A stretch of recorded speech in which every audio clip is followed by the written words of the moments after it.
오늘 성탄절입니다. 저와 여러분을 위해 이 땅으로 오신 아기 예수님의 그 은혜를, 예수님의 태어나심을 기념하며 우리가 함께 모여 예배하는 날이 오늘입니다. 성경에는 누가복음에 보면 지극히 높은 곳에서는 하나님께 영광이요 땅에서는 기뻐하심을 입은 사람들 중에 평화로다 기록되어져 있습니다. 아기 예수의 태어나심이 하나님께는 큰 영광이 되고 뿐만 아니라 이 땅에 있는 우리들에게는 한없는 기쁨이요 평화가 된다라고 하는 거예요. 이 성경의 말씀처럼 예수님이 이 땅에 태어난 것이 하나님께는 영광이 되기를 원하고, 또 여러분의 삶에 잃어버린 기쁨이 회복이 되고 잃어버린 평안이 회복이 되고 다시 하나님의 사람으로 거듭 태어나는 복된 하루가 될 수 있게 되길 주의 이름으로 축복합니다. 오늘 1절은 이렇게 시작이 됩니다. 같이 함께 1절을 읽겠습니다. 시작. 헤롯 왕 때에 예수께서 유대 베들레헴에서 나심에 동방으로부터 박사들이, 헤롯 왕 때에 베들레헴에서 아기 예수가 태어나셨다라고 마태는 예수님의 탄생을 이렇게 기록해 놓고 있습니다. 특별히 마태는 예수님이 태어난 시점과 또 태어난 장소를 정확하게 이야기해 주는 것을 통해서 이 사건이 우연히 일어난 사건이 아니라 하나님이 계획하신, 그리고 하나님이 이루신 사건이라는 것을 암시해 주고 있는 거예요. 마태는 먼저 예수님이 태어난 때가 헤롯 때다라고 시대적 배경을 말해줍니다. 이는 하나님의 때, 하나님의 계획이, 하나님의 뜻이 언제 이루어졌느냐라고 하는 거예요. 아기 예수의 탄생이 그냥 우연히 일어났던 사건이 아니라, 그냥 아무 때나 일어난 사건이 아니라 하나님께서 계획하셔서 하나님이 정하신 바로 그때에 하나님께서 이루어 놓았던 사건이다 이야기한 거죠. 하나님이 철저히 준비한 거예요. 하나님이 계획한 사건이라고 하는 거예요. 이처럼 우리의 삶도 하나님의 계획하신 것에 따라 하나님의 때에 하나님께서 이루신다라고 하는 거예요. 말씀을 보시길 바랍니다. 오늘 마태는 계속해서 어디라는 단어를 반복해서 사용하는 것을 통해 예수님께서 태어난 장소를 강조하고 있는 거예요. 동방 박사들이 말하기를 유대인의 왕으로 태어난 이가 어디에서 나느냐 그렇게 이야기하고 있습니다. 또한 헤롯 왕이 서기관들에게 묻기를 아이가 태어날 장소가 어디냐 이렇게 물어보고 있다라고 하는 거예요. 여러분, 물론 그 장소는 우리가 알고 있는 것 같이 베들레헴입니다. 그런데 그 베들레헴이라는 곳이 어디이냐? 하나님이 아주 오래 전부터 미리 선지자를 통해서 예언해 놓으신 장소라고 말해주고 있는 겁니다. 그것이 마태가 오늘 이 책을 읽고 있었던 독자들에게 이야기하고 싶은 거예요. 그 베들레헴이 어디이냐? 6절을 같이 한번 읽어볼까요? 시작. 또 유대 땅 베들레헴아 작지 아니하도다. 내게서 한 다스리는 자가 나와서 내 백성 이스라엘의 목자가 되리니, 이 베들레헴은 미가 선지자를 통해 아주 오래전에 미리 하나님이 말씀하신 장소, 그리고 그 예언에 따라서 아기 예수가 베들레헴에서 태어났다는 것을 강조하고 있는 거예요. 여기서 중요한 것은 예수님이 태어난 곳이 베들레헴이라는 것이 아니라 그 베들레헴이 하나님이 미리 예언하셨던 장소라는 것이 중요한 거예요. 아주 오래 전에 이미 하나님이 계획한 사건이었고 그 계획에 따라 베들레헴 예언에 따라서 그 장소에서 태어났다라고 하는 겁니다. 오늘 마태가 우리에게 보여주고자 했던 것은 예수님의 태어남이, 아기 예수가 이 땅에 오신 것이 그냥 우연히 일어났던 사건이 아니라 하나님이 계획하셔서 하나님이 계획한 때에 선지자를 통해 미리 예언한 그 장소에서 일어난 것을 너희들이 보라고 말씀한 것 아니었겠습니까? 사랑하는 미체교회 성도 여러분, 아기 예수님을 우리에게 보내주신 것은 하나님이 아주 오래전에 저와 여러분을 위해 미리 예비해 놓으셨던 하나님의 구원의 사건인 거예요. 그리고 하나님은 그 계획에 따라 우리 가운데 은혜를 베풀고 계시다는 겁니다.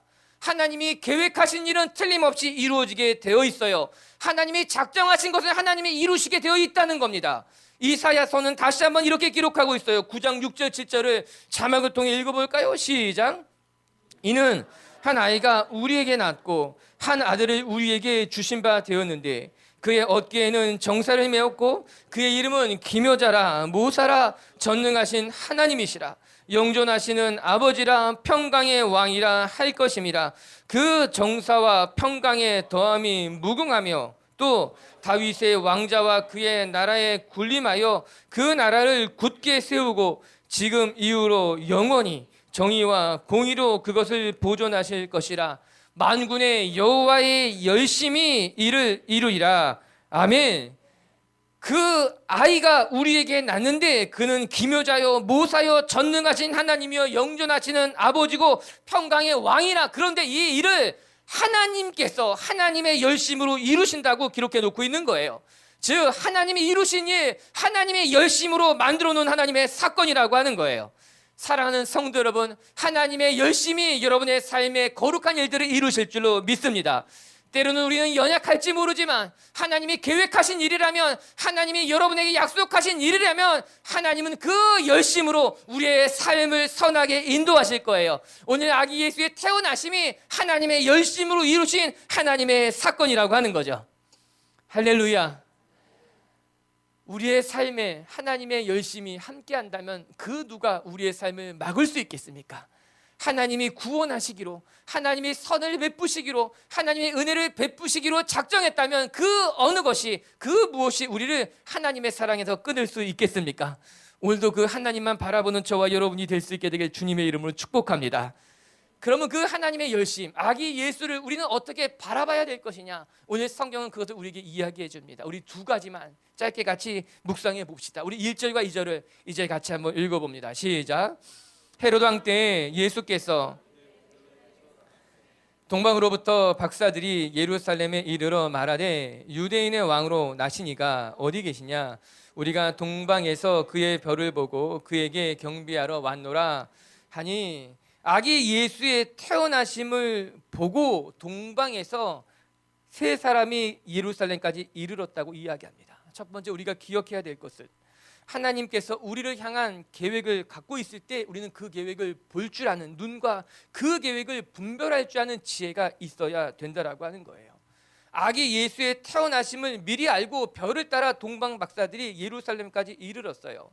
여기서 이야기하는 동방 박사들이 누구일까? 성경은 그들에 대해서 구체적으로 언급해 놓지는 않습니다. 그러나 역사적으로, 문화적으로 배경을 찾아보게 되면 그들은 아마 별을 보고 연구했던 학자들이 아닐까, 사람들은 그렇게 이야기합니다. 그들은 비록 메시아에 대한 지식을 갖고 있지는 않았지만 놀랍게도 그 별을 바라보고 예루살렘까지 오게 됐다는 거예요. 아마 그들은 바벨론이나 바사 그 정도에 사는 사람들이었는데 그들이 어떻게 이 메시아를 알았을까? 아마도 이스라엘이 바벨론으로 포로 잡혀가 있을 때 그들로부터 전해 내려왔던 이야기가 오늘 동방 박사에게까지 전해져 내려온 것이고, 그 예언에 따라서 이 동방의 세 사람이 별을 보고 자기가 있던 곳에서 예루살렘까지 찾아오게 된 것이 아니었는가 사람들은 이야기합니다. 여러분, 놀랍지 않습니까? 이들은 이스라엘 사람들도 아니었어요. 하나님의 말씀을 공부한 사람도 아니었어요. 그러나 그럼에도 불구하고 메시아를 가리키는 그 별을 바라보고 그 예수님의 탄생을 목격하기 위해서 이 먼 여행을 떠나왔다라고 하는 거예요. 좀 더 정확히 말하자면 하나님께서 아기 예수의 태어나심을 그들에게 알려주신 거예요. 마치 목동들에게 천사가 나타나 아기 예수의 탄생의 소식을 전했던 것 같이 하나님께서 힌트를 그들에게 주셨고, 이 동방 박사들은 그 작은 힌트를 붙잡고 아기 예수의 탄생을 기념하기 위해 이 먼 곳까지 따라왔다라고 하는 겁니다. 여러분, 반대로 대제사장들과 서기관들을 보시기를 바랍니다. 여러분, 그들은 아주 오래전부터 하나님을 알았던, 하나님이 택했던 사람들이었어요. 이스라엘 백성을 위해서 하나님이 제사장으로 세웠던 사람들 아닙니까? 뿐만 아니라 서기관들은 하나님의 율법 말씀을 연구하고 가르치는 사람들이었어요. 말씀을 보면 구약에는요, 메시아에 대한 이야기가 구석구석 여러 번 등장하지 않습니까? 선지자를 통해서, 예언자를 통해서 메시아가 태어날 것이 이 성경에 기록되어 있었음에도 불구하고 그 율법을 공부하고 연구했었던 서기관들은 전혀 눈치채지 못했다라고 하는 거예요. 그것이 안타까운 일이죠. 그것이 속상한 일인 거예요. 반대로 동방 박사들은 하나님을 알지 못했고 율법도 알지 못했지만 그들은 메시아의 탄생을 깨닫고 메시아의 탄생을 목격하기 위해서 그 먼 곳에서 달려왔다라고 하는 거죠. 기이한 일이 일어난 겁니다. 하나님을 알았던 말씀을 연구했던 이들은 그 메시아의 소식을 들었으나 깨닫지 못했고, 반면에 동방에 살았던 그들은 오히려 하나님이 보여주신 아주 작은 힌트 하나를 붙잡고 예수님의 태어나심을 찾으러 왔다라고 하는 거예요. 어디 그뿐이겠습니까? 동방 박사들이 아기 예수의 탄생을 기뻐하며 따라왔다고 이야기합니다. 반면에 서기관들과 대제사장들은 이 아기 예수의 탄생이 한없이 부담스러워 보입니다. 오히려 그들은 헤롯 왕 곁에서 머물러 있었습니다. 제사장들과 서기관들은 하나님 앞에 쓰임을 받았던 것이 아니라 헤롯 왕 곁에 머물며 그에게 쓰임 받고 있었다라고 하는 거예요. 저는 빛의 교회 성도들이 날마다 깨어 있었으면 좋겠어요. 서기관들과 바리새인들처럼 정말 자기가 있어야 될 자리가 어딘지 알지 못한 채 엉뚱한 곳에 머물러 있는 것이 아니라, 비록 세상이 캄캄한 어둠이라 하더라도 그 캄캄한 밤하늘에서 별빛을 바라보고 예수님을 찾아왔던 동방 박사들처럼 이 어두운 시대 속에 살아간다 하더라도 우리가 하나님의 말씀을 보고 말씀 속에 주님의 뜻을 발견하며 하나님의 계획을 깨달아 알 수 있는 하나님의 사람들이 되기를 주님의 이름으로 축복합니다. 그것이 오늘 이 시대에 필요한 하나님의 사람들이라고 하는 거예요. 실상 서기관들과 제사장들은 하나님 말씀을 누구보다 잘 알고 있었어요. 오늘 이 말씀을 통해 발견하게 되는 것은 말씀을 아는 것보다 더 중요한 것이 있다는 겁니다. 그것은 말씀대로 살아가는 것일 겁니다. 하나님의 말씀을 지식으로 알고 있는 것보다 더 중요한 것은 하나님의 말씀을 인격적으로 받아들이고 그 말씀을 믿고 따르느냐, 이것이에요. 때로는 너무나 많은 지식이 우리를 둔하게 만들 때가 있습니다. 하나님의 말씀을 많이 알고는 있는데 기쁨이 없는 거예요. 성경을 어려서부터 알았지만 그 마음속에 감동을 잃어버린 사람들이 얼마나 많습니까? 그들은 하나님의 말씀을 누구보다 잘 알고 있다고 이야기합니다. 그러나 하나님의 말씀대로 살지는 못하는 건 아닙니까? 예수님에 대해서는 많이 알고 들었을지는 모르지만 예수님의 가르침대로는 살고 있지 못하다라고 하는 거예요.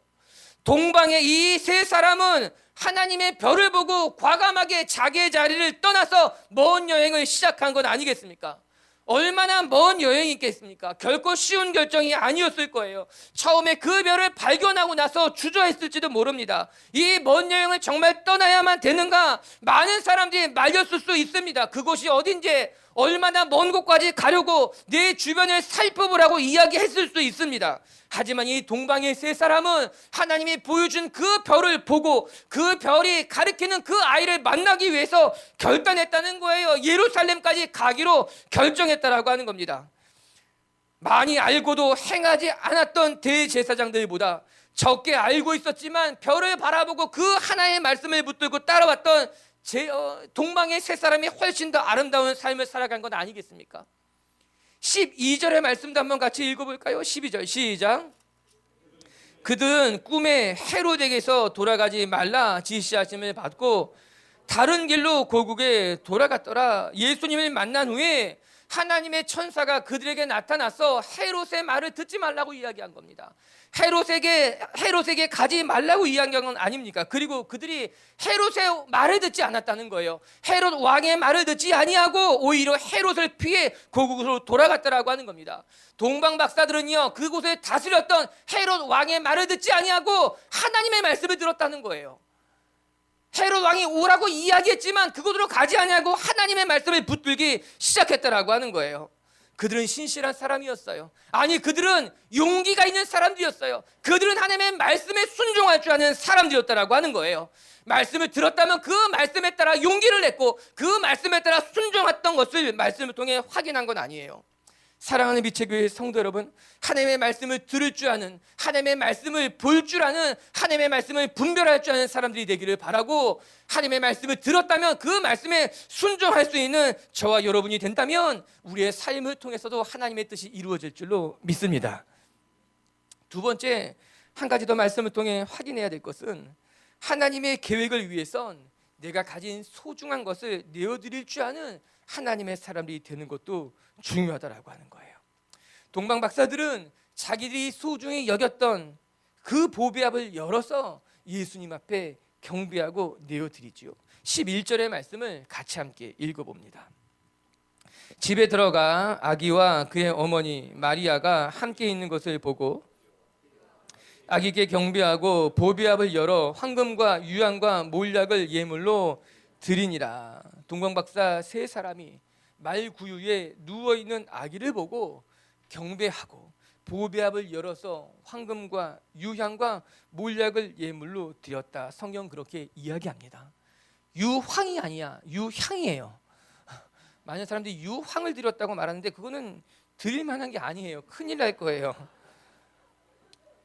황금은 설명이 필요 없습니다. 가장 값진 것이 황금일 겁니다. 그러면 유향은 무엇이냐? 이거 매우 값비싼 향료예요. 특별히 아라비아 지방 관목에서만 얻어지는 고가의 향료를 향유라 그렇게 이야기합니다. 몰약은 무엇일까? 이 몰약은 주로 이것도 아라비아 지방에서 자라는 나무에서 추출된 건데 아주 고가의 향기를 지닌 액체라고 합니다. 어디에 쓰여지는가? 시체가 썩지 않도록 그 시체에 사용되는 것이 몰약이에요. 성경에도 이 몰약이 여러 번 등장하게 되는 것 아닙니까? 또 이 몰약은 마취제로도 쓰였다고 합니다.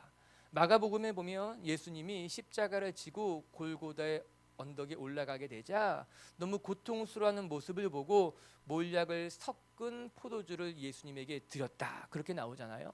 예수님이 그것을 거절합니다. 하나님께서 허락하신 고난을 온전히 받아들이기 위해서 마취제로 쓰였던 몰약탄 포도주를 거절하고 십자가를 온몸으로 받아들이는 것이 마가복음에 기록되어져 있잖아요. 이 몰약이 그런 곳에 쓰였던 아주 비싼 물건이라고 하는 겁니다. 이 동방에서 온 세 사람이 그들이 준비했던 아주 귀하고 값진 것을 예수님에게 드립니다. 학자들에게 따르면 이 당시 문화에 있어서 황금과 유향과 몰약이 매우 값진 물건임에 분명하지만 또 하나의 의미가 있다는 거예요. 황금은 메시아의 왕권을 상징한다고 합니다. 그리고 유향은 메시아의 신성을 의미한다고 합니다. 그렇다면 몰약은 무엇을 이야기할까요? 죽음입니다. 순환입니다. 고난을 이야기한 것 아닙니까? 오늘 메시아의 별을 보고 쫓아왔었던 동방의 세 박사는 아주 값진 물건을 가지고 왔을 뿐만 아니라 그 메시아의 삶, 메시아의 인생을 의미할 수 있는 아주 중요한 단서가 되는 세 가지 예물을 가지고 예수님 앞에 나온 거예요. 그리고 그것을 예수님에게 드렸다라고 하는 겁니다. 그런데 이들의 이런 모습이 예사롭지가 않습니다. 왜냐하면 한번 생각해 보시기 바랍니다. 이들이 별을 보고 몇 달을 걸려서 아기 예수님을 찾아온 겁니다. 그런데 깜짝 놀랍니다. 왜 놀랐느냐? 그 별을 보고 찾아왔던 그 메시아 왕의 모습이 너무나 초라했던 겁니다. 별을 찾아왔을 때 그들의 마음에는 기대감이 있었을 것이 분명합니다. 이 땅에 메시아로 보낸 왕이라면, 유대인의 왕으로 태어날 것이라면 대단한 탄생을 생각했을 것 아닙니까? 그렇기 때문에 이들이 가장 먼저 간 곳이 헤롯이 사는 왕궁이었던 겁니다. 아마 메시아가 태어난다면, 유대의 왕이 태어난다면 왕궁에서 태어날 것이라고 생각했을 것이 상식적인 겁니다. 그렇기 때문에 동방 박사들은 왕궁을 찾아가 헤롯에게 물어본 것 아닙니까? 우리가 쫓고 있었던 별이 왕궁에 나타날 것입니다. 그런데 실상은 그렇지 않았습니다. 그들이 별을 따라가 그 별이 멈췄던 곳에 가보니 그곳에 그들 눈앞에 펼쳐진 것은 왕궁이 아니라 아주 초라한 헛간이었던 거예요. 헛간의 문을 열고 들어가 보니 그곳에 메시아가 말 구유통 속에 누워 있었던 것 아닙니까? 누일 곳이 없어서 헛간 말 구유에 놓여진 아기 예수와 그들이 마주치게 된 거예요. 그들이 오랜 시간 동안 자기의 삶을 내려놓고 그 별을 쫓아왔는데 그들이 기다렸던 아기 예수가 이 말구유에 초라하게 누워져 있었던 이 아이가 메시아라는 거예요. 여러분, 저 같았으면 실망했을 것만 같습니다. 내가 이렇게 고생해서 찾아왔는데 여기 내 눈앞에 이 초라한 곳에 누워있는 분이 아기 예수라니 실망하지 않았을까요? 어쩌면 그냥 다시 되돌아가고 싶지 않았을까요?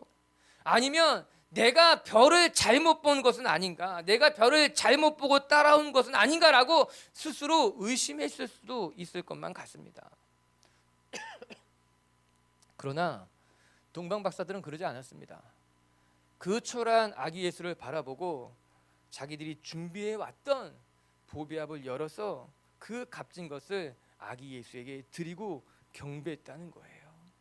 엄청난 예물을 다 꺼내놓고 예비하기 시작했다라고 하는 거예요. 신앙이라고 하는 것은요, 보고 놀라는 것이 아니라 보고 따라가는 것이 신앙인 거예요. 내가 이해할 수 없다 하더라도, 내가 다 알지 못한다 하더라도 신앙이라고 하는 것은요, 이해하는 것이 아니라 순종하고 따라가는 것이 신앙이라고 하는 겁니다. 은혜라고 하는 것은요, 신앙이란 은혜를 받는 것이 아니라 은혜를 받았다면 그 은혜를 다시 하나님 앞에 감사로 내어드리는 삶을 살아가는 것이 진짜 신앙이라고 하는 거예요. 동방 박사들은요, 자기가 따라온 그 별이 계시된 아기 예수를 바라보고 비록 초라해 보였을지는 모르지만 기쁘게 자기의 가진 것을 헌신하여 내어드리기 시작했다라고 하는 겁니다. 여러분 10절의 말씀도 한번 같이 읽어보면 이렇게 나오잖아요. 그들이 별을 보고 매우 크게 기뻐하고 기뻐하더라. 크게 기뻐하고 기뻐했다는 거예요. 겉멋을 보고 실망한 것이 아니라 기뻐했다고 기록한 것 아닙니다. 그냥 기뻐한 것이 아니라 기뻐하고 또다시 기뻐했다고 기록해 놓고 있는 거예요. 이는 동방 박사들이 아기 예수에게 자기가 가진 소중한 것을 다 내어드리고도 아깝지 않다고, 감사하다고, 기뻐하다고 보여주고 있는 것 아니겠어요? 동방 박사들은요, 겉으로 판단했었던 이들이 아니라 하나님의 뜻을 분별하고 하나님의 뜻에 따라 자기의 소중한 것을 내어드릴 줄 아는, 아낌없이 내어드릴 줄 아는 사람이었다라고 하는 거예요. 옥합을 깨뜨렸던 여인이 생각났어요. 그 옥합을 깨뜨린 여인도 매우 값진 향유, 순전한 나드 한 옥합을 가지고 예수님 앞에 아낌없이 깨어드린 건 아닙니까? 마가복음 14장 3절엔 이렇게 나와요. 같이 볼까요? 예수께서 베다니 나병 환자 시몬의 집에서 식사하실 때에 한 여자가 매우 값진 향유, 곧 순전한 나드 한 옥합을 가지고 와서 그 옥합을 깨뜨려 예수의 머리에 부으니, 이 마리아는 자기의 가진 가장 값진 것을 깨뜨렸어. 예수님의 머리에 붓고 씻긴 거예요. 아까워하지 않았어요. 다 예수님 앞에 내어드렸다라고 하는 거예요. 사도행전을 보게 되면 자기의 가진 모든 재산을 교회에 헌납하고 자기의 삶을 맡겨드린 바나바도 생각이 났어요. 바나바는 재산이 많은 사람이었어요. 그러나 그는 예수님을 만나서 자기의 가진 모든 것들을 하나님 앞에 내어드리고 말씀대로 살 것을 다짐한 건 아니었겠습니까? 성경에 등장하는 여러 인물들 가운데 예수님을 만난 후에 자기의 가진 것을, 자기의 생명도 아낌없이 내어드렸던 사람들이 여러 등장하지 않습니까? 그들이 귀한 사람이었어요. 그들은 신앙이 진짜였어요. 그들은 자기의 가진 것도 아낌없이 내어드릴 줄 아는 사람이었다라고 하는 거예요. 사랑하는 미치의 교회 성도 여러분, 우리가 소중히 여기는 것도, 우리의 삶도 하나님 앞에 내어드릴 수 있는, 아니 내가 주님을 보고 주님의 음성만 듣는 사람들이 아니라 말씀에 순종하고 따라가는 하나님의 사람들이 되길 주의 이름으로 축복합니다. 그게 진짜 신앙인 거예요. 따라갈 줄 아는 신앙, 말씀에 순종할 줄 아는 신앙, 내가 가진 것을 아낌없이 내어드릴 줄 아는 신앙. 그런데 여기서 우린 중요한 것을 한 가지 발견해야 됩니다. 동방 박사들이 기뻐했던 그 모습을 가까이 들여다볼 필요가 있어요. 여러분 10절에 보면요, 10절을 같이 한번 읽어볼게요. 시작. 그들이 별을 보고 매우 크게 기뻐하더라. 11절에 보면요, 마을 구유에 누워있는 아기께 경배하고 보배압을 열어들었다 기록하고 있죠. 무엇이 그렇게 기뻤을까? 여러분은 무엇 때문에 기뻐하고 무엇 때문에 행복해합니까? 오늘 우리는 이 성탄절 함께 모여 예배 드릴 때 우리 안에 있는 기쁨이 무엇이고 우리는 무엇 때문에 행복해하고 있는가를 생각해 봐야 할 것입니다. 정말 내가 아기 예수의 탄생이 내게 기쁜 일인가? 아기 예수를 바라보는 것이 내 삶의 행복인가? 라고 하는 거예요. 우리가 초라한 말구에 누워있는 아기 예수를 바라보고 기뻐했다는 이 말씀을 믿을 수 있을까요? 정말 동방 박사들이 그 아기 예수를 바라보고 기뻐했을까요? 이렇게 초라한 메시아를 보고 말입니다. 왕궁에서 태어난 아이가 아니라, 사람들이 가득한 도시에서 태어난 것이 아니라, 이 베들레헴 작고 누추한 마을, 그 마을의 헛간 말구에서 태어난 아이를 바라보며 정말 동방 박사들이 기뻐한 것이 맞는 말일까라고 하는 거예요. 사랑하는 성도 여러분, 동방 박사들은요, 메시아를 볼 줄 아는 눈을 가졌을 뿐만 아니라 메시아를 보고 기뻐할 줄 아는 그의 삶을 우리에게 보여주고 있는 거예요. 여기서 우리가 무엇을 깨닫는가? 메시아가 태어날 곳이 여기라는 것을 동방박사가 비로소 깨닫게 됩니다. 동방박사들은요, 처음 생각하기에 메시아가 태어날 곳은 왕궁이라고 생각한 거예요. 많은 사람들이 보는 곳, 많은 사람들에게 주목받는 곳, 화려하고 많은 사람들이 몰려있는 곳이 메시아가 태어날 곳이라고 생각했지만, 아니, 베들레헴 말구유에 누워있는 아기 예수를 바라보는 순간 생각이 바뀌어버립니다. 아기 예수가 태어날 곳은 왕궁이 아니라, 화려한 곳이 아니라 이 낮고 누추한 곳이 메시아 아기 예수가 태어날 곳이구나 깨달았던 거예요. 그리고 비로소 그들 마음 가운데 하나님이 주시는 진짜 기쁨이 불리듯 일어나기 시작하게 된 겁니다. 그렇지, 하나님, 예수님, 메시아가 태어날 곳이 낮고 낮은 곳이구나, 우리를 위해서 주님이 오신 것이구나, 보배합을 열어 예물을 드리기 시작하는 것 아니었겠습니까? 저는 우리의 기쁨이 왕궁에 있는 헤롯에게 있지 아니하고 말구유에 있는 아기 예수에게만 있게 되기를 주님의 이름으로 축복합니다. 여러분들이 서기관들과 대제사장들처럼 헤롯 곁에 머물기를 기뻐하는 것이 아니라 오히려 그것이 누추한 곳이라 할지라도 아기 예수가 있는 곳이라면, 하나님이 우리를 보낸 곳이라면 그곳에 있는 것이 나에게 기쁨이고 나에게 행복이라고, 여기 마구간에 아기 예수가 있다면 그곳이 우리가 있어야 될 곳이라고 고백할 수 있는 하나님의 사람들이 된다면 우리의 삶의 기쁨은 고귀한 기쁨이 될 것이고 하나님이 보시기에 아름다운 기쁨이 될 줄로 믿습니다. 대제사장들과 서기관들은 엉뚱한 곳에 있었던 겁니다. 정말 그들이 있어야 할 곳은 헤롯 곁이 아니라, 그 화려한 왕궁이 아니라 아기 예수가 태어날 그 마구간 낮고 낮은 곳에서 하나님의 말씀을 기다려야만 했다라고 하는 것이죠. 오늘 우리들도 사람들이 주목하는 곳에 우리의 발길을 향하는 것이 아니라 예수님이 임하시는 곳, 그 낮고 낮은 그곳으로 가서 이곳에 머무는 것이 내 삶의 가장 큰 기쁨이라고 고백하게 된다면 우리는 하나님을 사랑하는 사람이 될 뿐만 아니라 하나님의 말씀에 따라 살아가는 신실한 백성이 될 줄로 믿습니다. 그렇게 이 성탄의 기쁨이 저와 여러분의 기쁨이 되기를 바라고 소망이 되기를 주님의 이름으로 축복합니다. 말씀을 마칩시다. 오늘 마태는 우리에게 이야기해 줍니다. 아기 예수의 태어나는 것은 하나님이 계획하신 하나님의 사건이라고 하는 거예요. 하나님께서 하나님의 때에 하나님이 정한 장소에서 아기 예수를 보내주시고 그곳에서 하나님의 일을 이루신다는 거예요. 여호와의 열심히 이 일을 이루리라. 하나님께서 여러분의 삶에 하나님의 뜻을 이루실 줄로 믿습니다. 오늘 첫 번째 기억할 건, 우리는 하나님의 계획을 볼 줄 아는 눈을 가져야 되며 하나님의 말씀을 들을 줄 아는 귀를 가져야 되며 동방박사들 같이 하나님의 뜻을 분별할 수 있는 하나님의 사람이 되어야 될 줄로 믿습니다. 우리의 귀가 가려워지지 아니하고 우리의 눈이 어두워지지 아니하고 동방박사들처럼 이 세상이 어둡지만 하나님의 별을 발견할 수 있는 하나님의 사람들이 되었으면 좋겠습니다. 두 번째, 동방박사들처럼 내 삶의 가장 값진 것도 우리 아기 예수님에게 내어드릴 수 있는, 내 삶의 가장 소중한 것도 주님께 내어드릴 수 있는 하나님의 사람들이 되십시다. 신앙은 보는 것이 아니라 따라가는 거예요. 말씀은 순종하는 것이 성경의 가르침인 거예요. 그렇게 주님의 말씀을 따라가는 저와 여러분이 되길 주님의 이름으로 축복합니다. 할렐루야.